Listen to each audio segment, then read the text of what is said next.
Okay, you guys, so here's the deal. I just spent 206 minutes on the phone waiting for FEMA, and they instructed me that I have to sleep away from the house and sleep in my car with my child in order to receive FEMA assistance. So they're instructing me to sleep in my car. So I said, fine, I'll sleep in my car. And they denied my mother, who blew her nose, and there was black snot in her nose.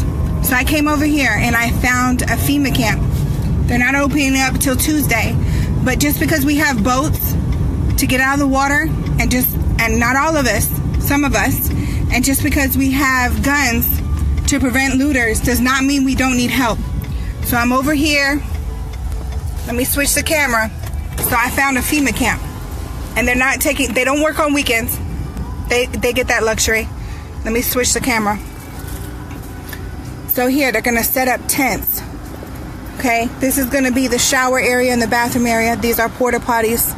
There's bright lights. There's trash cans set up. There's other little tents. Here's the FEMA trailers. Those are gonna be for the employees to set. These are bathrooms. Obviously, it's gonna be enough to hold, I'm assuming, I don't know. But I just talked to somebody from FEMA. He obviously didn't want to be on camera, and he thought I was his Uber because he's going out having a fun time on a Sunday.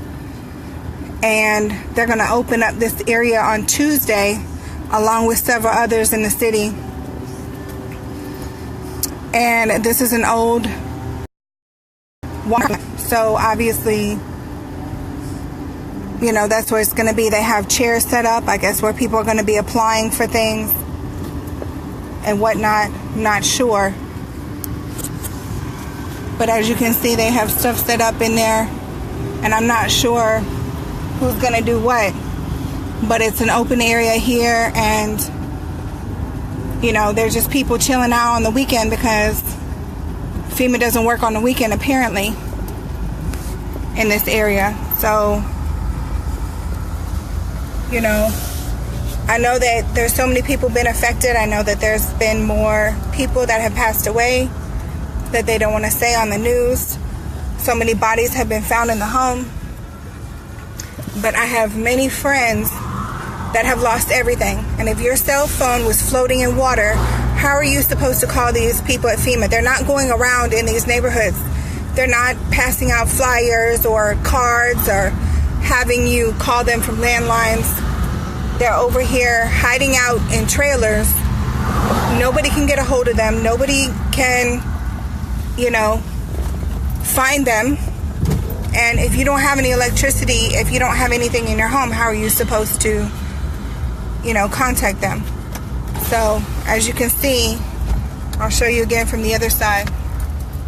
There's trucks here, there's people here, but there's no access. We can't get to it. We can't get to FEMA. We can't apply for assistance. You know, and they're finding any little thing. If you didn't have 8 feet of water in your home, they're finding something, a way to deny you. You know, if you're a senior citizen, they're still going to deny you if you don't have everything destroyed from your home. I don't know where all the money is going. Hand in hand, donated $44 million. All of it's being sent to FEMA and the Red Cross. However, J.J. Watt is the only one making sure that his money, $37 million, has gone to the Houston area and the Houston people. He's the only one doing that. They already contacted him about giving money to the Red Cross out of that $37 million, and they contacted him about giving money out of the $37 million to FEMA. He refused, and he's the only one doing this. These are going to be the tents set up. They should be opening up Tuesday. These are the supplies. But as you can see, nobody has access to it. And people like me, who, if I didn't have friends to lean on, or or someone else that was helping me, I would probably have died again myself by now. So I can only say what I'm hearing. I don't know if the executives in FEMA know what's going on. I don't know. But I know that the money that was raised is not getting to us, is not getting to the people. If you look off of Cypresswood in Northwest Houston, if you look in Friendswood in South Houston, if you look in Beaumont and Conroe, all over the place, these people have lost everything. I went to Cypresswood, helping a neighborhood off of there, and people just moved in. So their whole house is destroyed, and they have nowhere to go, and FEMA didn't come around and help them. So they're living, they don't even have a toilet. They had to take everything out of the house. It's totally gutted. So they're living on an air mattress in the house, and they're cooking barbecue outside, and they're, going to the bathroom outside. Now we're talking about homes that are very expensive homes, upper class homes, and these people don't know how to file for FEMA. So FEMA's not coming through. They're not coming through in trucks saying, I'm with FEMA. I ran into FEMA when I returned my son's backpack when it broke to Ross, and I ran into two people with khaki pants and a black polo shirt, no identification as FEMA. But I ran into them and I asked them if they were FEMA, and they said yes. They were shopping at almost 11 o'clock in the morning. They're shopping. They're not helping. They're not, maybe they had an emergency. They needed to go buy new clothes or something, but their clothes were brand new. So I don't understand that. And I'm not trying to blame anyone. I'm just trying to say maybe the help is not being adequated properly to where it's supposed to be going.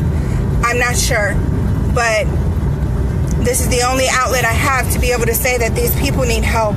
There's a lot of elderly that I'm sure are really messed up right now. If we found a dead body the other day, I'm sure that there's more.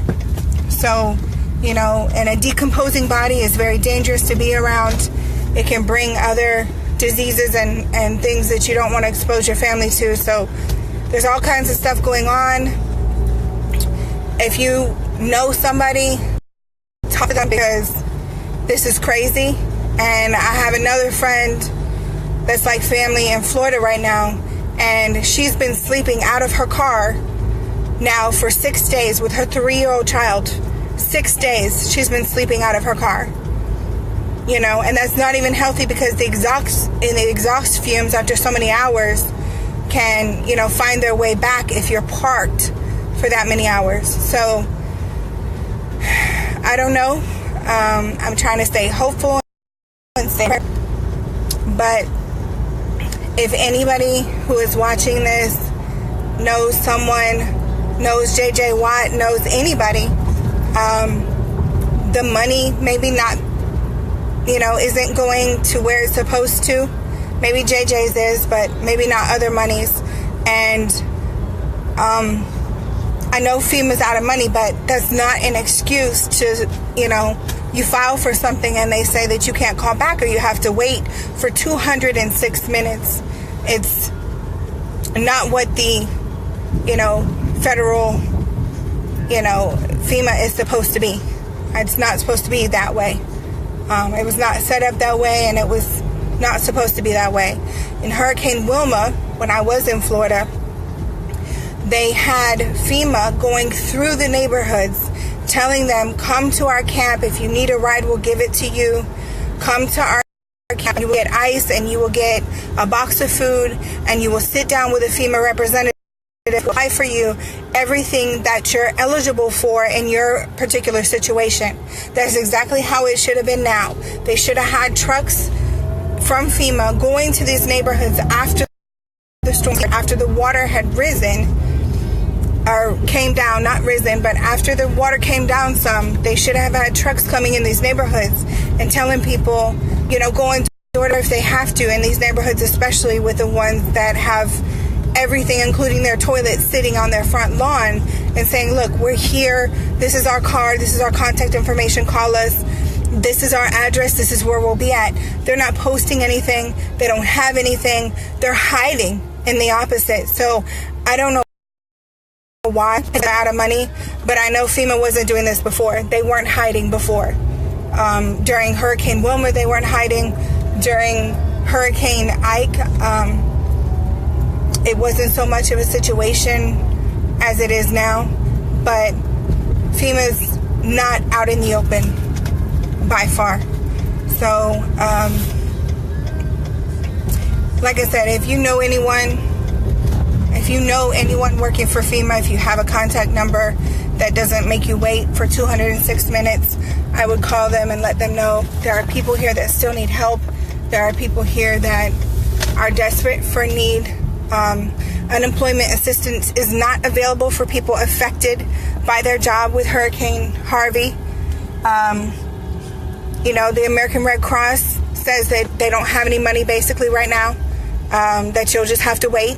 So how are you supposed to get assistance? The Archdiocese cannot help you. The Catholic ministries, the Catholic place I called said they didn't have anything. So it's definitely something where everybody's kind of on their own, and it shouldn't be that way. God bless you all.